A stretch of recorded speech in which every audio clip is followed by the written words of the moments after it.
Pada tahun 1968, di tengah Perang Vietnam, dua tentara Amerika terdampar di hutan di tengah badai. Sang kapten menggunakan radio untuk meminta bala bantuan dan melaporkan bahwa mereka telah kehilangan seluruh pasukan. Tiba-tiba, tentara yang tersisa berteriak dan menghilang di balik semak-semak. Sang kapten langsung menembak tetapi tidak mengenai apapun. Dia ketakutan setengah mati, lari sekencang-kencangnya melintasi hutan, dan memperhatikan ada sesuatu yang bergerak di semak-semak. Saat itu juga, seekor dinosaurus melompat keluar dan mengakhiri hidupnya. Keesokan paginya, di sebuah kamp militer Amerika, seorang wanita Vietnam mencoba memberitahu para prajurit bahwa iblis berbulu telah membawa suaminya pergi, tetapi mereka tidak percaya. Sebuah truk berisi peti misterius disita, dan pemindai segera mendeteksi tingkat radiasi yang berbahaya. Ketika beberapa bom meledak di dekat situ, seorang tentara menelpon Kolonel Jericho untuk melaporkan tentang truk itu, dan pasukan yang hilang tadi malam. Jericho memutuskan bahwa dia harus mengirim pasukan Vulture untuk misi penyelamatan. Sementara itu, pasukan Vulture kami menyusup ke kamp musuh. Kami mengejutkan dua penjaga dari belakang untuk menjatuhkan mereka tanpa suara, dan penembak jitu menangani yang di menara pengawas dari jarak jauh. Sekarang kami bisa bergerak maju untuk menyerang kamp secara mendadak. Seluruh tim bergerak melintasi area sambil menembak, melenyapkan setiap musuh yang berani mendekat. Dengan dukungan penembak jitu, kami tidak butuh waktu lama untuk membersihkan area tersebut. Setelah itu kami memeriksa para tawanan, menemukan 3 rekan tim Amerika yang tewas, dan 2 orang hidup di dalam kandang. Tiba-tiba, seorang tentara musuh melompat keluar dari tempat persembunyian untuk menyerang. Tetapi seorang sersan dengan cepat mengirimnya mati menggunakan parang. Tak lama kemudian, helikopter datang menjemput kami, dan pasukan Vulture diberitahu bahwa kami telah dipilih untuk misi lain. Beberapa menit kemudian, kami diturunkan di sebuah kamp, di mana tentara Amerika menahan seekor harimau di dalam kandang. Jericho memberitahu kami tentang pasukan yang hilang, dan rumor tentang hal-hal aneh yang terjadi di lembah itu. Dia ingin kami melakukan pengintaian dan mencari orang yang hilang, sehingga mereka dapat mengirim helikopter untuk menyelamatkan. Ketika kami menanyakan detail lebih lanjut, kami hanya menerima jawaban, sangat rahasia. Secara pribadi, Jericho meminta kapten kami, Baker, untuk mengendalikan anak buahnya dengan baik. Jika semuanya berjalan lancar, Jericho akan menghapus beberapa tuduhan lama dari catatan saya. Di tenda utama, Keith mencoba berbicara dengan Stovall tentang PTSD-nya. Terkadang dia berteriak terlalu keras saat bertugas, dan suatu hari itu bisa membuatnya terbunuh. Keith membuat Stovall berjanji bahwa dia akan segera mencari bantuan. Di malam hari, pasukan Vulture kami terbang menuju misi berikutnya. Sistem helikopter tiba-tiba berbunyi bip-bip, dan pilot mengatakan persenjataan sedang mengalami malfungsi, tetapi untungnya pesawat tetap terbang lurus. Tim dijatuhkan di dekat hutan, dan kami segera melihat jalur setapak di antara pepohonan. Kami bingung dengan ukurannya, tampak lebih besar dari gajah. Saat kami mulai mencari di area itu, kami menemukan jejak kaki burung yang terlalu besar untuk hewan yang dikenal. Di dekatnya, kami menemukan bulu-bulu raksasa yang tampaknya sesuai dengan ukuran jejak kaki itu. Akhirnya, kami menemukan ransel dengan peta yang menandai stasiun penelitian nomor 4 dan buku catatan yang bertuliskan, "Kita sedang diburu." Ransel itu ditemukan di antara bertonton selongsong peluru, dan 2 jenis jejak kaki yang berbeda. Jadi, kami memutuskan untuk mengikutinya. Tim bergerak lebih dalam ke hutan, dan memperhatikan, ada sesuatu yang bergerak di semak-semak, terus-menerus membuat suara aneh. Tiba-tiba, sesuatu meraih kaki saya, dan mulai menyeret saya di tanah. Saya dengan cepat melepaskan tembakan, tidak berhenti sampai makhluk misterius itu melepaskan saya dan melarikan diri. Sisa tim bergegas memeriksa dan membalut luka saya sebelum kami melanjutkan perjalanan. Sementara itu, pasukan Rusia bernama Anjing Pemburu juga berada di hutan mencari orang Amerika. Mereka telah menculik Chondan untuk dijadikan penunjuk jalan. Mereka menemukan beberapa selongsong peluru di tanah, dan menyadari bahwa selongsong itu masih hangat. Jadi, para prajurit meminta Chondan untuk melacak jejaknya. Mereka juga mendengar suara-suara aneh saat bergerak, dan prajurit di barisan belakang tidak melihat dinosaurus di semak-semak. Jadi monster itu dengan cepat menggunakan rahang besarnya untuk menggigitnya. Ketika yang lain menemukan mayat dengan organ dalam mencuat, mereka mengira orang Amerika yang melakukannya. Kembali ke tim saya, kami terus bergerak sambil membahas kemungkinan adanya monster di hutan. Menemukan cakar raksasa di tanah membuat kami bertanya-tanya, apakah kami harus kembali dan berpura-pura tidak menemukan apa-apa. Namun, saya mengenali sepotong seragam rekan satu tim, dan menyatakan bahwa kami akan terus berjalan. Selanjutnya, kami memasuki gua dan tertegun saat menemukan mayat tim yang hilang. Tampaknya mereka telah dicabik-cabik oleh penyerang raksasa. Ada sesuatu dalam kegelapan yang membuat suara saat tim bergerak maju.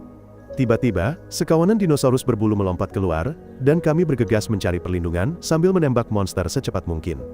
Kekacauan dan ketakutan menyelimuti gua saat kami terus melepaskan tembakan, menjatuhkan dinosaurus satu persatu tanpa ragu-ragu.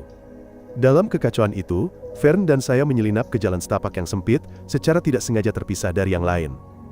Kami berdua mengikuti jalan setapak sampai kami berhasil keluar dari gua.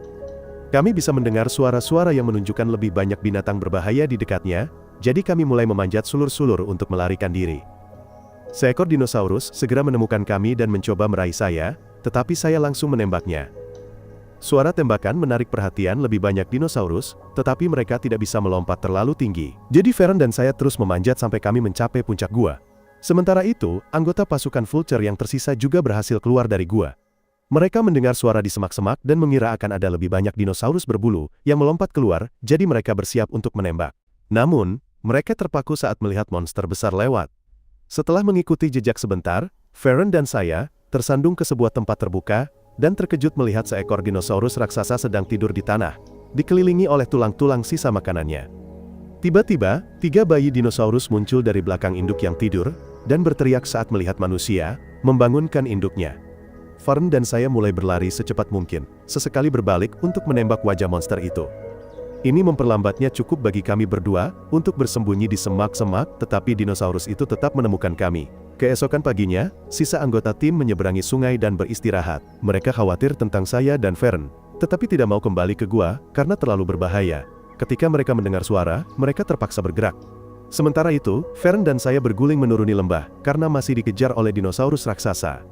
Setelah lari terbirit-birit, kami berhasil bersembunyi di balik pohon tumbang, dan saya melemparkan granat ke monster itu untuk mengalihkan perhatiannya. Kemudian, kami terus berlari sampai mencapai tepi tebing. Kami melompat ke air untuk melarikan diri, dan dinosaurus itu akhirnya jatuh bersama kami.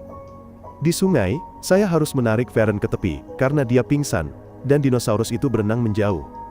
Saat itu, kami didekati oleh Sofia, yang membantu saya memindahkan Fern dan menyadarkannya. Dia memberitahu kami bahwa rekan satu tim kami mungkin sudah mati dan mengundang kami ke labnya. Saat kedua kelompok bergerak di hutan, mereka terus-menerus bertemu dengan segala jenis dinosaurus dalam berbagai warna dan ukuran. Mereka bergerak secara sembunyi untuk menghindarinya. Meskipun demikian, tim KISS akhirnya bisa berjalan di samping beberapa dinosaurus herbivora besar. Sofia membawa saya dan Fern ke stasiun penelitian nomor 4, tempat dia tinggal selama lebih dari setahun. Dia pernah memiliki tim ilmuwan, tetapi dia adalah satu-satunya yang selamat. Kami memasuki ruangan, dan dia memblokir pintu sambil menjelaskan bahwa bangunan itu terbuat dari beton bertulang, jadi sangat aman. Kemudian, Sofia menyuntikkan sesuatu ke lengannya, dan kami terkejut, menuntut penjelasan. Sementara Fern mencoba menggunakan radio, Sofia berbagi bahwa Jenderal Bordon dari Rusia telah membunuh semua orang yang tahu tentang tempat ini. Dan sejak saat itu, dia bertahan hidup sendirian di sini.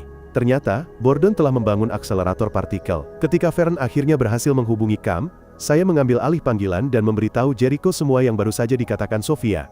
Saya juga menyebutkan tentang dinosaurus, dan meminta penyelamatan untuk sisa tim saya. Jika Jericho tidak bekerja sama, saya akan memublikasikan apa yang saya lihat hari ini. Jericho tidak mau mempercayai cerita dinosaurus itu, tetapi tetap menyuruh anak buahnya menyelidiki nama Bordon. Ketika dia mengingat taring besar yang dibawa oleh tentara dari hutan, dia mulai berubah pikiran. Kami bertiga meninggalkan gedung, berharap dapat menemukan dan bersatu kembali dengan sisa tim. Anggota pasukan Vulture lainnya kini sedang melintasi lapangan terbuka ketika tiba-tiba seseorang menembaki mereka dan KISS ambruk dengan luka di kaki. Ternyata anjing pemburu telah menemukan mereka, jadi sekarang pasukan Vulture harus melawan balik. Sofia dan kami mendengar suara tembakan dan mengikutinya. Kedua tim berlindung dan terus saling menembak tanpa hasil. Tiba-tiba, pertempuran itu diinterupsi oleh beberapa dinosaurus besar yang terbang di atas kepala mereka. Para prajurit mulai menembak monster itu alih-alih saling menembak sambil mencoba mencari tempat berlindung. Salah satu monster mendarat di depan seorang tentara Rusia dan mematuknya hingga mengeluarkan organ dalamnya. Kemudian, semua dinosaurus berkumpul di sekelilingnya untuk makan siang. Jadi, prajurit lain mengambil kesempatan ini untuk melarikan diri. Pasukan Vulture menarik KISS ke dalam hutan, sementara 2 tentara Rusia, yang tersisa melepaskan tembakan, menahan monster-monster itu, sebelum mereka bertemu kembali dengan Condan. Setelah cukup jauh, kami berhenti untuk membalut luka KISS. Saat itu juga, kelompok saya menemukan mereka, dan seluruh tim menjadi waspada terhadap Sofia, karena dia juga orang Rusia. Tiba-tiba, dinosaurus kecil melompat keluar dari semak-semak dan mulai berlari mengelilingi kami, bahkan memanjat pohon untuk mendekat. Kami segera melepaskan tembakan dan membunuh mereka satu persatu, tetapi semakin banyak yang berdatangan. Kami begitu kewalahan sehingga seekor dinosaurus menyelinap di belakang dan menculik KISS. Setelah diseret sebentar, Kiss dilepaskan di dekat pohon, dan dikelilingi oleh dinosaurus. Dia menggunakan cabang pohon untuk menghalau mereka, tetapi kemudian seekor monster menerkamnya dari atas. Kiss mencoba mendorongnya dan berdiri, bertekad untuk melawan. Namun, dinosaurus-dinosaurus itu justru memutuskan untuk melarikan diri. Kiss mengira semuanya sudah berakhir ketika dia tiba-tiba ditabrak oleh predator yang lebih besar, yang membuat yang lain lari ketakutan. Monster itu terus menginjak dan mengguncang Kiss, menyebabkan lebih banyak cedera. Saat itu, Kiss mendengar teman-temannya mendekat, jadi dia meraih pisaunya, dan menusuk leher dinosaurus itu. Mendengar teriakan binatang itu, kami bergegas melepaskan tembakan. Makhluk itu melarikan diri ketakutan, dan seluruh tim berlari ke sisi Kiss untuk merawat luka barunya. Sofia berpikir kami harus meninggalkannya, tetapi saya menolak. Di malam hari, kelompok itu tiba di gedung Sofia dan Kiss, diletakkan di atas meja, agar kami bisa menyuntiknya dengan pereda nyeri. Saya memperhatikan Sofia menyelinap keluar dari kamar, dan mengikutinya untuk mengetahui bahwa dia telah menyuntikkan dosis untuk dirinya sendiri, karena dia adalah seorang pecandu. Sofia mengatakan bahwa dinosaurus adalah kecelakaan yang seharusnya bisa dicegah. Suaminya adalah seorang ilmuwan nuklir, dan dia adalah seorang ahli paleontologi. Tentara Rusia telah mengirim mereka ke tengah hutan untuk melakukan beberapa penelitian berbahaya pada akselerator partikel, yang seharusnya menciptakan lubang cacing yang memungkinkan mereka menyerang AS. Namun, Bordon telah memotong pendanaan. Akselerator mengalami malfungsi dan membuka portal ke masa lalu, memungkinkan dinosaurus untuk datang ke masa kini. Setelah itu, seluruh tim peneliti dibunuh kecuali Sofia, yang tidak berada di dalam gedung ketika tentara Rusia datang. Bordon telah meninggalkan lab ini, dan sekarang sedang membangun akselerator lain di gunung. Malam itu, kami melihat seekor dinosaurus berlari di dekat gedung, dan memutuskan untuk tidak menembak untuk menghindari terungkapnya lokasi kami. Namun, dinosaurus menemukan jendela, dan kami terpaksa menembak kepalanya. Semua keributan menarik perhatian lebih banyak makhluk, jadi kami buru-buru mengambil posisi di jendela, dan menembak tanpa henti selama beberapa menit sampai monster-monster itu menghilang. Ketika ada sesuatu yang mulai menggedor pintu, kami juga menembaknya, tetapi dinosaurus itu kembali ke jendela. Kami semua memfokuskan serangan kami padanya, yang memberi kesempatan pada makhluk kedua untuk mendobrak pintu dan masuk. Kami mendorong monster itu kembali bersama-sama dan mengunci pintu lagi. Kemudian, salah satu dinosaurus naik ke atap kaca dan menghancurkannya dengan kepalanya. Kami juga menembaknya, tetapi tidak mungkin menghadapi semua dinosaurus sekaligus. Sofia memberitahu kami tentang pintu belakang menuju dermaga, tetapi Kiss tahu dia tidak akan berhasil. Jadi dia meminta kami pergi tanpanya. Stoffel berbagi rokok terakhir dengannya sebelum melarikan diri bersama yang lain. Ketika dinosaurus akhirnya berhasil masuk ke dalam, Kiss meledakkan 2 granat. Di dermaga, sisanya menyaksikan ledakan itu dan berduka atas teman mereka sebelum naik perahu. Keesokan paginya, perahu masih bergerak melawan arus sungai. Saya memberitahu tim tentang akselerator partikel itu, dan mereka setuju untuk menghancurkannya. Sophia ingin memperingatkan kami, tetapi pingsan karena sakau. Ketika dia sadar, dia menjelaskan bahwa kami tidak bisa mengebom akselerator itu, karena akan menghancurkan dunia. Sebaliknya, kami harus mencabutnya. Kami mengagumi dinosaurus di daerah itu, dan Sophia menggunakan kesempatan itu untuk mencoba mencuri suntikan lain. Kami mencoba menghentikannya, dan selama pergumulan itu, kami menjatuhkan jarum suntik, dan seekor dinosaurus menangkapnya saat melompat keluar dari air. Saya memarahi Sophia, dan memberinya rokok untuk membantunya mengatasi kecanduannya. Stoffel menyaksikan makhluk bawah air itu pergi ke pantai, dan memakan dinosaurus yang lebih kecil, tetapi yang lain tidak mengizinkannya menembaknya. Kemudian, Stoffel mencoba bunuh diri, namun, saya menghentikannya tepat waktu dan mengingatkannya bahwa kami membutuhkannya. Setelah beberapa jam berlayar, kelompok itu mencapai area yang diselimuti kabut. Begitu kami tiba di darat, kami menemukan tumpukan mayat manusia di tanah.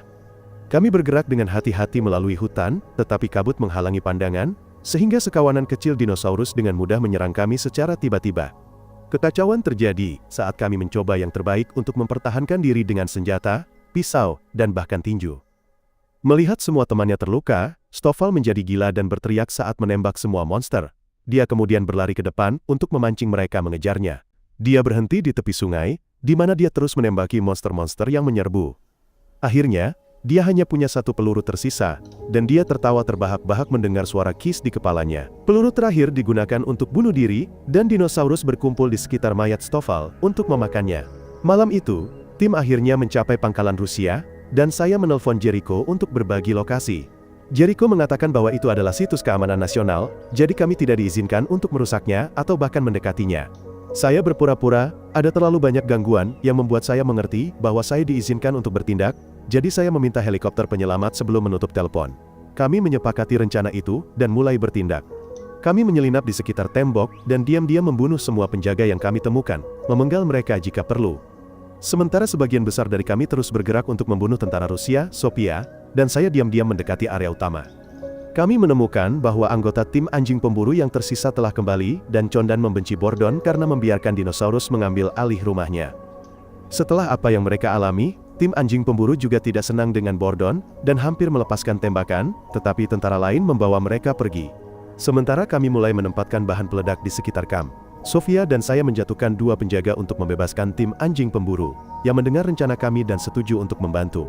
Sementara itu, beberapa tentara Rusia melihat seekor bayi dinosaurus datang dan langsung menembaknya. Bordon memarahi mereka dan tidak lama kemudian mereka mengerti mengapa. Induk bayi itu mengaum dengan marah saat melihat tubuh anaknya. Monster-monster yang marah itu bergegas menuju pangkalan dan mulai menghancurkan semua yang ada di jalannya, membunuh tentara yang gagal menembak mereka. Mereka memakan beberapa orang sambil mengayunkan ekor mereka dan menginjak kendaraan dengan kaki raksasa mereka. Tak lama kemudian, para prajurit menyerah dan mulai melarikan diri. Dinosaurus terus menangkap mereka dengan rahang besar mereka, dan melemparkan mayat satu sama lain seolah-olah bermain dengan makanan. Bordon melarikan diri ke sebuah bangunan, dan tim saya mencoba mengikuti, tetapi makhluk-makhluk itu terus menghalangi jalan. Kami mencari tempat berlindung, dan menunggu kesempatan untuk menyerbu masuk. Di tengah kekacauan, Condan menyadari bahwa Miller dari tim saya adalah salah satu pria yang membunuh keluarganya. Dia menerjangnya, dan perkelahian sengit pecah, tetapi mereka berdua terpaksa bersembunyi di bawah mobil ketika dinosaurus itu terlalu dekat. Ketika monster itu mulai menghancurkan bahkan tank, Miller melawan Condan di bawah truk, sampai dia berhasil mendorongnya menjauh. Dia kemudian mencoba melarikan diri, tetapi Condan melompatinya lagi untuk menikamnya. Miller memohon pengampunan saat dia menyesali tindakannya selama perang dan akhirnya meledakkan bom. Ledakan besar itu membunuh Miller dan Condan dan membuat dinosaurus melarikan diri. Di dalam gedung, tim saya mencapai laboratorium dan membunuh seorang ilmuwan yang mencoba menghentikan kami. Melihat ini, para ilmuwan lain menyingkir sementara Sofia mulai menonaktifkan akselerator. Sisa tim Vultures segera bergabung dengan kami, tetapi reuni kami disela oleh Bordon yang mengeluarkan pistolnya. Namun, saya menembaknya terlebih dahulu, dan Sofia meludahinya, menolak untuk membunuhnya, karena dia ingin menjadi orang yang lebih baik. Setelah itu, Sofia memotong kabel dan listrik di gedung padam. Generator cadangan menyalakan lampu kembali, dan kami melihat bahwa Bordon telah menghilang. Tiba-tiba, sekawanan dinosaurus muncul di pangkalan untuk memakan semua mayat. Mereka juga menghalangi terowongan pelarian. Jadi, kami melemparkan 2 granat asap untuk memperlambat mereka dan melepaskan tembakan. Sayangnya, jumlah mereka terlalu banyak dan tidak lama kemudian, makhluk-makhluk itu berada di dalam laboratorium, menghancurkan semua yang mereka sentuh. Salah satu anggota tim anjing pemburu roboh dan terbunuh dalam hitungan detik. Bordon mencoba menggunakan konsol tetapi dengan cepat dimakan juga. Sisanya menanam bahan peledak dan melarikan diri. Untuk mencegah dinosaurus mengejar, seorang anggota tim saya tetap tinggal untuk terus menembak, sehingga dia mengorbankan dirinya dalam ledakan itu.